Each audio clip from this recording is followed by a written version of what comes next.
헌신 예배 인도로 출타 중에 계십니다. 이를 위하여 많은 기도 부탁드립니다. 이 시간 함께 복이 있나니라는 제목으로 말씀 살펴보겠습니다.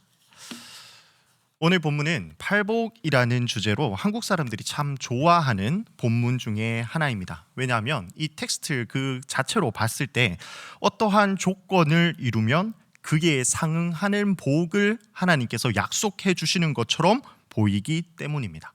만약 우리 성도님들이 이 8가지 복 중에 하나를 받으실 수 있다고 한다면 어떤 복을 받으시겠습니까? 아마도 땅을 기업으로 받을 것이며 이게 제일 경제적 가치가 높지 않을까. 그래서 온유한 자가 되기 위하여 참 노력하지 않을까 하는 생각이 듭니다. 그런데 과연 이 팔복에 대한 예수님의 가르침이 네가 이런 사람 되면 내가 이것 줄게 하는 그런 조건과 복에 대한 말씀이 맞을까요? 이를 제대로 이해하기 위해서, 이 본문을 잘 이해하기 위해서는 사실 마태복음 큰 문맥 속에서 이 팔복 설교의 위치를 확인해야 합니다. 예수님께서 사단에게 시험을 받으신 후에 이제 그 사역을, 공생애를 본격적으로 시작하시면서 하늘나라에 대한 전체 주제, 이 마태복음의 전체 주제를 선포하십니다. 4장 17절에서 회개하라 천국이 가까이 왔느니라 이렇게 선포하시죠. 그리고 나서 제자들 중에 4명의 제자를 부르러 가십니다. 그리고 그 후에 이제 본격적으로 사역하는 장면이 간략하게 기록되어 있는데 예수님의 사역의 내용은 크게 3가지로 요약을 마태복음이 하고 있습니다. 가르치시는 사역, 전파하시는 사역, 그리고 고치시는 사역입니다. 그랬더니 놀라운 권위의 가르침과 또 엄청난 회복이 일어나는 것들을 사람들이 보고 온 지방에서 수많은 무리들이 예수님을 따르게 됩니다. 여기까지가 마태복음 4장까지의 말씀입니다. 그리고 나서 이제 오늘 본문의 도입부 1절을 보시면요, 예수님이 무리들을 보시고요 산에 올라가십니다. 그랬더니 제자들이 예수님 앞으로 나아오는 대목이 있습니다. 그리고 이제 예수님이 산 위에서 가르치신다 해서 산상수훈이라고 하는데 그 산상수훈의 말씀이 5장에서 7장까지 이렇게 쭉 이어지는 것을 볼 수 있죠. 자, 그렇다면 예수님이 이 5장에서 7장까지 이어지는 긴 설교를 누구에게 하시는 말씀일까요? 무리들이 완전히 예수님으로부터 차단된 것은 아니지만 지금 제자들이 예수님 앞으로 나온고 그 후에 예수님이 설교를 시작하는 그 모습으로 봤을 때 산상수훈의 주된 청중이 제자들이라는 것을 우리는 알 수 있습니다. 그리고 이 사실이 너무너무 중요합니다. 자, 이러한 배경 속에서 이제 오늘 본문을 한번 본격적으로 살펴보겠습니다. 복을 받는 사람의 특징은 무엇이고 어떤 복을 받게 되는지 한번 빠르게 확인하겠습니다. 네, 표 띄워주시겠습니까? 잘 보이시는지 모르겠습니다. 말씀을 보시면 다 그대로 있습니다. 첫 번째는 심령이 가난한 자는 천국이 그들의 것이다. 애통하는 자는 위로를 받을 것이다. 온유한 자는 땅을 기업으로 받을 것이다. 의에 줄이고 목마른 자는 배부를 것이다.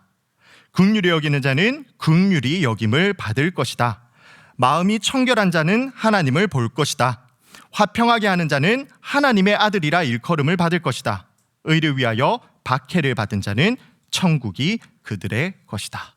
제가 이 구절들을 하나하나 해석하려고 여러 가지 자료들을 찾아보고 쭉 정리를 해봤는데 너무 중요한 구절입니다. 또 너무 중요한 해석이고, 근데 이거를 제가 다 정리해 보니까 설교 시간이 한 50분 정도로 길어지더라고요. 네, 그래서 과감하게 그 부분에 대해서는 생략을 하고요. 결론만 짚고 이야기를 하자면요, 지금 여기서 이야기하는 특징들, 심령이 가난한 자, 애통한 자, 온유한 자, 의에 줄이고 목마른 자, 이러한 특징들은 예수님을 따르는 제자의 특성을 의미합니다. 그러니까 예수님의 제자는 이러한 특징을 가지고 있다라는 것을 보여주는 거죠. 그리고 후에 그 제자들이 받게 될 복은, 자, 처음 복과 마지막 복이 무엇입니까?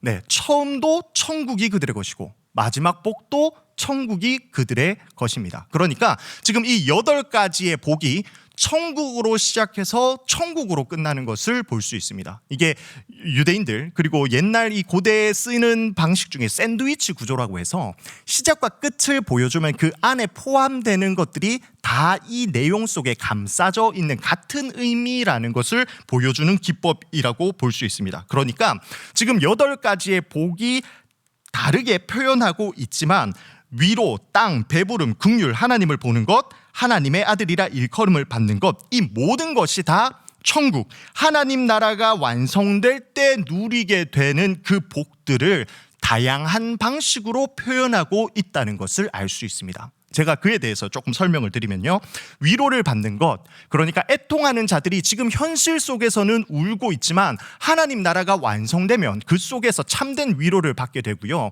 온유한 자들이 땅을 기업으로 받는 것, 이것은 이제 하나님 나라에 들어가 하나님 나라를 소유하게 될 것을 의미합니다. 의에 줄이고 목마른 자가 이제 하나님 나라가 완성되면 그곳에 완전한 하나님의 의가 완성이 되는데, 그래서 더 이상 이 의에 줄이고 목마를 필요가 없이 오히려 충만하게 그 의에 의해서 배부를 수 있는 것이죠. 그리고 긍휼히 여기는 자가 긍휼히 여김을 받는다고 하는데, 사실 인간의 존재는요, 최후 심판에서 하나님께 벌받아 영원한 형벌을 받을 수밖에 없는 존재입니다. 그러나 죄자된 사람이 이렇게 긍휼을 베풀면 오히려 그 최후 심판 자리에서 하나님께 긍휼하심을 입어 천국에 들어갈 수 있게 되는 영광을 누리게 되는 것이죠. 그리고 마음이 청결한 자는 하나님을 볼 것이다 라고 이야기합니다. 사실 인간은 원죄로 인해서 이제 하나님과 단절되었습니다. 하나님을 찾지도 못하고 찾지도 않고 찾을 수도 없는 존재가 바로 인간인데, 천국에 들어가게 되었을 때 하나님을 볼 수 있는 특권을 누리게 될 것이라는 거죠. 그리고 화평하게 하는 자는 하나님의 아들이 되어서 천국에 들어가 그 상속자로서, 양아들로서의, 양자로서의 특권을 누리게 되는 것, 결국 천국으로 시작해서 천국으로 끝나는 이 팔복의 의미를 볼 수 있는 겁니다. 특별히 여기서 재밌는 표현이 있는데, 시작과 끝에 해당하는 천국이 그들의 것이다 라는 표현은 그 시제가 현재 시제로 기록되어 있습니다. 그 말은 뭡니까? 이미 천국을 그들이 소유하고 있다, 단순히 미래적인 의미가 아니라 지금 그들이 천국을 가지고 있음을 보여주고 있고요, 나머지 중간에 해당하는 것은 미래 시제로 기록되어 있습니다. 그러니까 천국의 의미와 아직 속성을 명확하게 보여주는 것이죠. 천국이 이미 도래했고 하나님의 통치가 이미 임했지만 또 점점 더 완성되어 가고 있음을 보여주는 것입니다. 예수님의 제자가 되면요, 하나님 나라의 국민이 되어서 하나님의 통치를 누리는 참된 복, 그 복을 받게 됩니다. 그래서 현재 예수님의 제자로 살아가는 그 삶의 모양은 결코 아름답지는 않습니다. 어렵고요, 힘겹고요, 여러 가지 고난의 모습입니다. 그러나 이 모습을 참고 견딜 수 있는 것은 미래 최후에 맞게 될 그 참된 소망이 있기 때문에 이러한 것들을 견딜 수 있고, 오히려 이것이 더 복으로 여겨질 수 있다는 말씀인 겁니다. 자, 그리고 11절과 12절을 보시면 이제 이러한 제자된 삶을 살았을 때 제자들이 현실 가운데서 겪게 되는 그 모습을 예수님이 기록하고 있습니다. 11절 말씀 우리 같이 읽어보겠습니다. 시작. 나로 말미암아 너희를 욕하고 박해하고 거짓으로 너희를 거슬러 모든 악한 말을 할 때에는 너희에게 복이 있나니. 아까 전에 팔복에 대해서 예수님이 설명을 하실 때는, 그 복받는 제자에 대해서 설명을 하실 때는 뭐뭐 하는 자, 뭐뭐 하는 자, 어떤 특성을 가진 자라고 3인칭 표현을 썼습니다. 어떠한 사람은 복받을 거다. 근데 이제 11절이 되면 이제 아주 노골적으로 이게 바로 너희 이야기야 하면서 너희를 이라는 표현, 2인칭 표현을 쓰고 있는 것을 볼 수 있습니다. 딴 사람 이야기 아니고 바로 너희 제자들 이야기야 라는 것을 보여주죠. 자, 그때 이제 제자들이 이러한 예수님의 제자로 살았을 때 무슨 일을 겪게 된다고 합니까? 사람들이 욕하고 박해하고 거짓으로 악한 말을 한답니다. 육체적이고 언어적인 폭력을 당하게 될 것입니다. 자, 그러면 이런 일 당하면 어떻다라고 이야기합니까? 예수님이 그래도 좀 힘들겠지만 꿋꿋하게 참아라, 그게 좋다가 아닙니다. 힘든데 이게 복이야 라고 이야기합니다. 아니, 이렇게 힘든 게 어떻게 복이 될 수가 있습니까? 그 답은 예수님의 제자가 되면 더 이상 이 세상 사람들과 같은 행복을 목표로 살아가지 않기 때문입니다. 세상 사람들은 잘 먹고 잘 살고 건강하고 사람들로부터 인정받고 자기가 하고 싶은 대로 모든 것들을 통제하며 살아가는 것을 자신의 행복의 조건으로 여기는데, 제자는 하나님의 통치를 받는 삶, 자신의 뜻이 아니라 하나님의 뜻대로 살아가는 삶, 이것이 참된 행복임을 너무나 잘 알기 때문입니다. 그리고 이제 그 뜻에 맞춰서 바르게 살아가게 되는데, 그때에 세상으로부터 자연스럽게 나오는 반응이 바로 박해라는 거죠. 세상 사람들은 이렇게 살아가는데 제자들은 다르게 살아가니까 세상 사람들이 너무나 이질적으로 여겨서 그들을 박해할 수밖에 없다라는 겁니다. 때문에 박해를 받는다는 것, 여기서 박해를 받는 것은 자기가 잘못해서 욕먹는 것을 의미하는 게 아닙니다. 오해하시면 안 되고요. 나로 말미암아라고 되어 있습니다. 예수님의 제자된 삶을 바르게 살아가는 것 때문에 박해를 받는다는 것은 하나님의 뜻대로 잘 살고 있다는 것의 증거가 되고요. 때문에 이것이 그들에게 있어 진정한 복이 되는 것입니다. 다시 이 산상수훈의 대상이 이 시점에서 누구인지를 명확하게 기억해야 할 필요가 있습니다. 지금 이 산상수훈 듣는 사람이 누구라고요? 제자들입니다. 그리고 5장 1절에서 이 제자들과 구별돼서 기록되어 있는 그룹이 있습니다. 누가 있습니까? 무리입니다. 무리. 이때 무리들도 예수님의 설교를 같이 듣고 있었습니다. 산상수훈이 끝나는 7장 마지막을 보면 알 수 있는데요. 7장 28절 29절 말씀입니다. 제가 읽겠습니다. 예수께서 이 말씀을 마치심에 무리들이 그의 가르침에 놀라니 이는 그 가르치시는 것이 권위 있는 자와 같고 그들의 서기관들과 같지 아니함일러라. 지금 무리들도 예수님의 가르침이 지금까지 그들이 배웠던 것과는 달리 아주 권위가 있어서 이 사실에 엄청 놀라는 모습을 볼 수 있습니다. 그러니까 지금 이 무리들도 예수님의 설교를 다 듣고 있었다라는 것을 의미하죠. 분명히 무리와 제자들의 차이가 있어서 이 두 그룹을 특별히 구별지어서 마태복음이 기록을 했을 텐데, 제자들도 무리들도 이 설교를 다 듣고 있었다 이 말입니다. 그러니까 이 제자와 무리의 구별된 구분은 단순히 지금 예수님의 설교를 들었냐 듣지 않았냐로 구분되는 것이 아니라는 말이죠. 그들과 제자들의 차이가 분명히 있다는 겁니다. 어떤 차이가 있을까요? 이 무리들은요, 하나님의 통치대로 살고자 하는 사람이 아닙니다. 오히려 자신이 원하는 그 행복을 누리기 위해서 예수님을 이용하는 사람들이라고 할 수 있겠습니다. 그들이 지금 예수님께 몰려들었습니다. 4장 마지막 절을 보면 수많은 무리들이 몰려들었다고 합니다. 근데 그들이 예수님께 몰려들었던 것은 예수님께 가면 뭔가 특별한 가르침을 받을 수 있고 또 자신이 몸이 아픈데 몸을 치유받을 수 있기 때문에 예수님께 나아간 겁니다. 어떻게 보면 자신의 이익과 자신의 행복을 위해서 예수님을 따랐던 사람들, 그것이 바로 무리들이라는 거죠. 아니, 어떻게 너무나 성급하게 그렇게 결론을 지을 수 있습니까? 라고 할 수 있는데, 이 무리들이 계속 예수님을 따르는 장면이 나오다가 마태복음 후반부에 가면 그들이 뭘 하는지 아십니까? 예수님을 십자가에 못 박는 주체가 바로 이 무리들입니다. 물론 선동되어서 그 대제사장에 의해서 그들이 속임을 받아서 그렇게 선동되어서 되기는 하지만 예수님을 십자가에 못 박으소서라고 외치는 자들은 바로 이 무리들이었습니다. 예수님이 자신들의 욕망을 만족시킬 수 없다는 그 사실을 깨닫게 되자 자신들이 만들어낸 그 배신감 때문에 예수님을 죽음으로 몰고 갔던 사람들이 바로 이 무리들인 거죠. 팔복은 제자의 행복 기준이 바로 이 무리들과 또 세상 사람들과 얼마나 다른지를 분명하게 보여줍니다. 사실 팔복이 제시하고 있는 이 복의 내용은요, 그 어느 것들도 세상 사람들이 부러워할 만한 그러한 것들이 아니었습니다.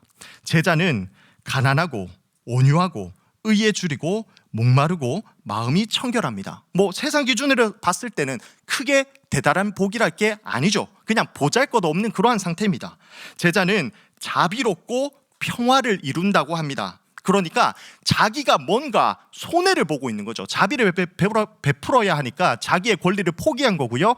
평화를 이루기 위해서는 자기가 누려야 할 뭔가를 양보해야지 이 평화를 누릴 수 있는 겁니다. 그러니까 세상 기준에서는 이 제자가 된다는 것은 뭔가 손해를 감수해야 한다는 것을 보여주죠. 제자는 애통합니다. 박해를 받습니다. 심지어 세상 기준으로는 비참한 상태에 이르기까지 하는 것이 이 제자라고 합니다. 그러나 하나님의 통치의 증거가 바로 이러한 특성이 된다면 이 특성은 그 자체가 바로 복이 되는 것이죠. 이처럼 제자의 행복은 철저하게 하나님 나라 중심적이라는 사실을 우리는 반드시 기억해야 합니다. 이것이 바로 제자와 무리의 차이인 것입니다. 그래서 우리는 이 말씀을요, 아주 두렵고 무거운 마음으로 우리 자신을 점검해 보아야 합니다. 과연 이 팔복이 제시하고 있는 이 복이 내 행복의 기준과 부합하는가? 내 행복의 기준은 이 팔복의 기준이 맞는가를 잘 살펴보셔야 한다는 말입니다. 왜냐하면요, 말씀 듣고 예배를 드리지만 기준이 변하지 않는다면 무리들의 모습과 다를 것이 없기 때문입니다. 무리들도 아주 오랜 세월 동안 예수님을 쫓아다녔고요, 그 속에서 예수님의 말씀을 들었던 사람입니다. 그러나 그 최후의 결과는 무리와 제자들은 아주 상반된 모습을 볼 수 있죠. 그리고 이어지는, 이제 오늘 본문 이후에 이어지는 상상순의 다음 주제는 소금과 빛에 대한 내용입니다. 이는 이제 이 팔복을 누리고 있는 예수님의 제자들이 세상에서 어떤 역할을 하는지에 대해서 잘 보여줍니다. 세상은 하나님을 모르기 때문에 그들과 다른 제자들을 박해하지만 제자들은 세상의 소금이 되어서 세상 가운데에 하나님의 맛을 보여주는 자들입니다. 제자들은 세상의 빛이 되어서 이 깜깜하고 어두운 세상에 하나님의 빛을 비춰주는 자들이죠. 자, 그렇다면 어떻게 이 제자들이 세상 가운데서 맛을 내고 어떻게 빛을 비춰줄 수 있는가? 그것은 16절에 기록되어 있습니다. 5장 16절 말씀 함께 읽겠습니다. 시작. 이같이 너희 빛이 사람 앞에 비치게 하여 그들로 너희 착한 행실을 보고 하늘에 계신 너희 아버지께 영광을 돌리게 하라. 무엇으로 빛을 비추고 맛을 낸다고요? 착한 행실입니다. 지금 제자로 살아가면 어떻게 됩니까? 세상으로부터 박해받고요, 세상이 우리를 잘 못 살도록 괴롭힙니다. 막 욕한다고 합니다. 그런데 오히려 제자들은 그들을 향해서 착하게 행해야 하는 것, 그것이 바로 참 제자들의 역할인 거죠. 무엇을 위해서 그것을 해야 합니까?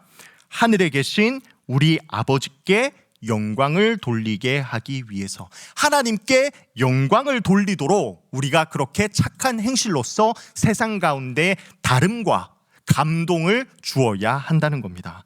하나님께 영광, 이것이 팔복을 누리는 예수님의 제자들의 삶의 이유와 목적이라고 할 수 있는 것입니다. 말씀을 정리하겠습니다. 예수님의 제자는 현재의 삶 가운데서 심령이 가난합니다. 애통합니다. 온유합니다. 의에 줄이고 목마릅니다. 긍휼히 여깁니다. 마음이 청결합니다. 화평하게 합니다. 의를 위하여 박해를 받습니다. 너무 고통스러워 보이지만 오히려 이것이 제자들에게, 우리들에게 복이 될 수 있습니다. 왜냐하면 이것이 우리가 천국을 누리고 있고 또 천국을 누리게 될 것을 증명하는 증거가 되기 때문입니다. 그래서 예수님 때문에 핍박받을지라도 기뻐함으로 살아갈 수 있습니다. 착한 행실로 세상에 빛을 비추고 맛을 내어서 하나님께 영광 돌리는 예수님의 거룩한 제자, 우리 대구 동성교회의 모든 성도님 되시기를 간절히 소망합니다. 아멘. 기도하겠습니다.